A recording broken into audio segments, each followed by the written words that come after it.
If you could, for me, think about fear and anxiety, a shook snow globe. And although we feel like nothing is going on because we're very comfortable with how environments behave and there's no real threats or outliers for us as humans, dogs, animals, their self preservation mechanism, the nociception and the way they determine threats and contrast is completely different. When in doubt, stop, pump the brakes, and allow the dust to settle. Allow the dog to acclimate to what's going on.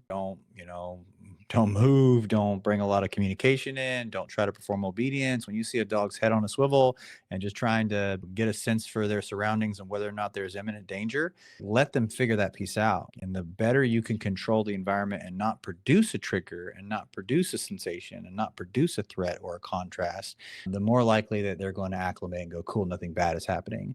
The other thing I want to do is create some positional rituals. Ritual meaning pattern out the exposure, pattern out the reintroduction to the environment.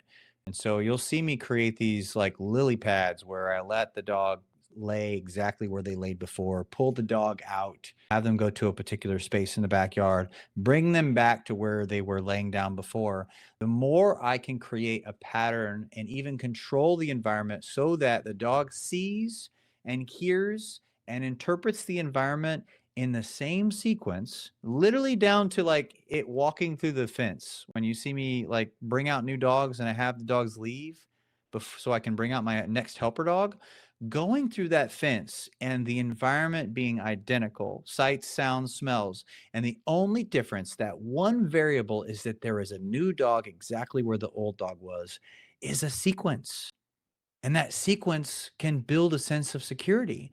But if you think about going out like with a fearful dog and like you're just trying to do the right thing and you go out to all these different places and the dog is its new place and there's new stressors and new sounds and new smells, the dog never gets a chance to say, I'm okay.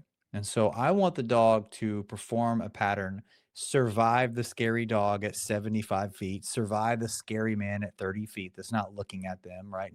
No threat cues, only safety cues, and come back and realize nothing bad happened, leave, come back and realize nothing bad happened.